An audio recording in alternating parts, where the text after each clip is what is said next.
Hey YouTube, Madame Roy back again. Well, this video is entitled the Pre-Inspection State Inspection. As it does every year, my car is up for inspection. You can see that it's due this month. It's 3 of 2015. Now, like most dealerships are, they always try to gouge you on something when you have a state inspection, especially around here, because they don't charge for it. What I'm going to do here is show you a few of the easy things to look at. That way you know if they tell you that you need to replace something and you really don't, you have that information. So let's go over a few of the easier things to spot. The very first thing that you want to look at are your windshield wipers. Now, these have been on the car since I bought them.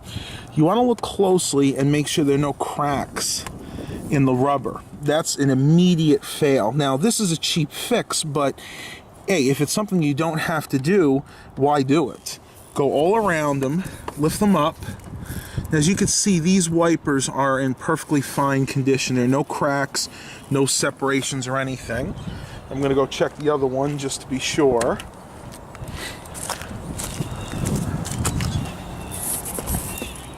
Yep, nothing here. You can see that the wiper itself is totally intact. The rubber's pliable.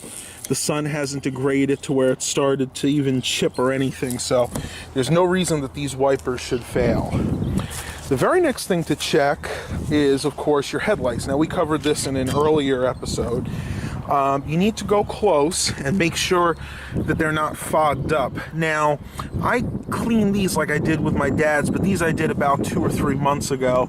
They're starting to get a little cloudy again, but they're by no means to where they would fail inspection. You check your passenger side and, of course, your driver's side as well, and you can see the driver's side's getting a little pitted on the top here, but I'm not going to worry about that because, like I said, there's no reason that should fail.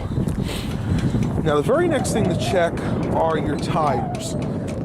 They're not worried so much about how much pressure you have in them, though if you have them properly inflated, they're going to last longer. You want to look and see how your tread is. Now, you can see these tires have a lot of life left. I mean, these probably are about 70–80%. You want to look inside the grooves here and make sure that they're not getting bald here, because this is usually where tires start to fail, especially if your alignment's out. What'll happen is the edges will start wearing, and that's usually due to either the alignment being out or your tires being under pressure. As you can tell, these tires still have a lot of life left in them. And of course, I'll check the rear ones too. Now, my rear tires are worn out a little bit more because I just switched them from the front, and as you can see, the grooves here have started to wear, especially on the edges, but you still got plenty of meat in the middle, and yeah, there's absolutely no reason that should fail a state inspection, so tires should be good as well.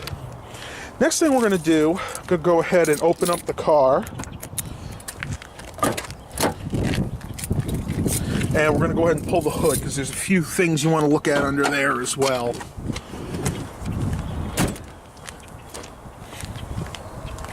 Let's see what we got here. Okay. The first thing you want to look at under the hood, and the one they're going to really complain about usually, is your belt. Now, in this case, I have a serpentine belt.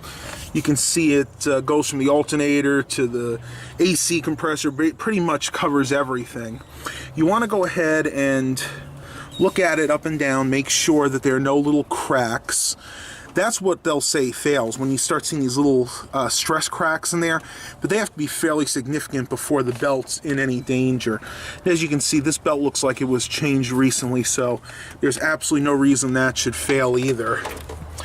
And guys, believe me, I am no car expert, but because my dad's a mechanic for the last 40 years, I know the few things you should definitely check. And of course, check your coolant, all your fluids as well. I just ran this car, so I don't want to open the radiator up, but you can see down here that my coolant is definitely up to where it's supposed to be. It's above the cold line, which the engine is fairly cool now. You can check your windshield washer, but they really don't care too much about that. This is the power steering fluid, which is absolutely full. You can see that. And I'm not even going to bother opening the brake fluid because I know that's full as well. It's also a good idea to check your engine oil, which is down here, and your transmission fluid in my car, which is on the other side. It's kind of hidden. But I just did that recently, and I know that it's fine. I think I checked that about a week ago. So that's pretty much it for the engine compartment. There's a couple other things that we'll discuss in just a moment. All right, and the very last thing I want to discuss is turning our attention to the inside of the car. You want to go ahead and put the key in the ignition. Go ahead and turn it to the accessory portion, and you can see all the different check engine lights. You got the oil light there, airbag, battery. Now, should go without saying, but I'm going to say it anyway for those people that don't know. When you start your car up, you want to make sure all those lights go out.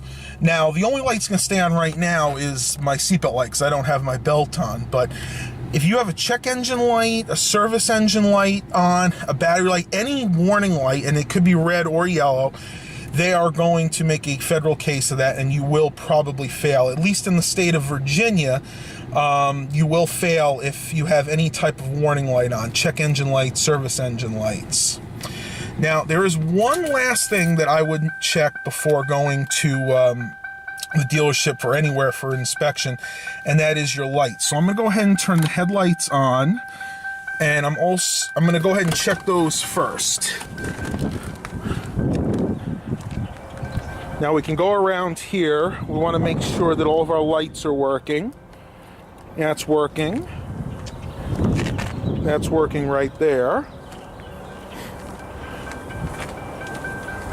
Okay.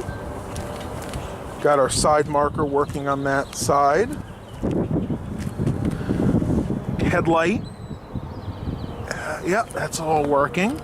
We got our moonlights working, headlight, and then the other side marker, so that's good. Now next, I'm going to go ahead and try the high beams. And with this, you also want to make sure you can see your high beam indicator. Let's see where that is. I've never actually used the high beams on this car before. Okay, yeah, I guess my indicator does not work. It should be right around here. I don't think they're going to complain about that, but we want to make sure that the high beams in this car are actually working.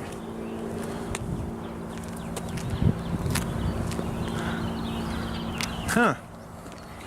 It's interesting. I'll have to look at that. It doesn't look like they appear to be working. Okay, I got the high beams working. Apparently in this car, the engine has to be running for them to come on. It's probably a battery saver feature. And as you can see, when I go in here, we do have the, let's see where it is. We do have the high beam indicator on, which is right here. So that's a good sign. We'll go ahead and turn those off. Now, a couple other things we want to check are the signals. So I'm going to do the left signals first. You want to check that that's working, and as you can see, it is back here. Then you want to check in front too, and yes, it is. And then of course we're going to go ahead and check the right hand signals. We'll start back here this time. That is working. Hopefully the camera will pick that up.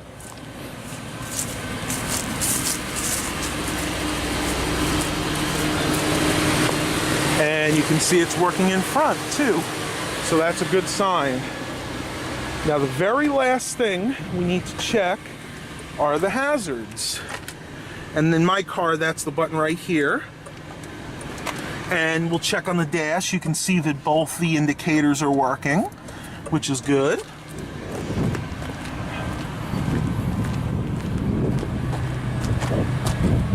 Okay. Yep, both the hazard lights are working in the back. And also in the front. Excellent. So that's a preliminary examination of my car. We're going to call it a pre-inspection state inspection. So looking at my car, there's absolutely no reason it should fail for any of the items that I've just mentioned. So I'm going to go ahead and bring this in. I have an appointment at 1:15 in my local dealership. And when I get back, we'll see if they said this fails for any of those items. So stay tuned, everybody. We'll see if they're honest or not. Hey guys, one other thing I wanted to mention about the inspection real quick. Again, this is just a preliminary inspection. There are other things they're going to check, such as your braking system. They'll check your fuel system. They're going to make sure not only your regular brakes, but that your emergency brakes are functioning properly. They're going to check suspension parts. Usually, at least in this state, they check things like ball joints, tire rod ends. So if it fails for any of that, you know, of course, there's nothing I can check. Now, one thing I will let you know is about a month ago, my dad had this on the lift in the garage, and he did a full inspection of this car. He checked the suspension, checked the brakes, pretty much did. My dad used to be a state inspector, by the way, back in the 90s and early 2000s. So there is no reason my car should fail unless, of course, something's happened over the past month. And I don't mean to say that all dealerships and all state inspection places are shady, but remember something. Their job is to make as much money as possible. They're going to go ahead and recommend any little thing they think needs to be changed. I'm just doing this video so you guys know what to look out for. Now, if they tell you something is an absolute safety concern, then by all means you're just going to most likely have to believe them unless you know better. But if they give you something like a recommendation, like they say, oh, I think your oil's a little dirty, needs to be changed, or your belt's starting to see a little bit of age, it'd be a good idea to change it out now. When they say something like that, that it's not an absolute safety concern, but it's a recommendation, always take that with a grain of salt. And if you think that they're charging you an arm and a leg for something, get a second opinion. Remember, you have the right, at least in the state of Virginia, to have them put that rejection sticker on your car. And I think it's, at least in Virginia, it's 14 days you can go back and have it re-inspected. And it's either free or at the most it'll cost you $1. So just be smart about it. Remember, we're all trying to save money these days. Well, it is 2:19 right now, and I got back from the dealership about an hour ago. I was originally going to wait for the car to be done, but unfortunately the call center, I didn't realize it wasn't actually in the dealership. The people that I called to schedule the appointment with, the lady said I could get right in, but when I got there, the gentleman said it would be about 4 or 5 hours, so I decided to come home and wait for it. They said it should be ready around 5 or 6. So I'm either going to get it tonight when Mom gets home, or I might have to wait till tomorrow mornings.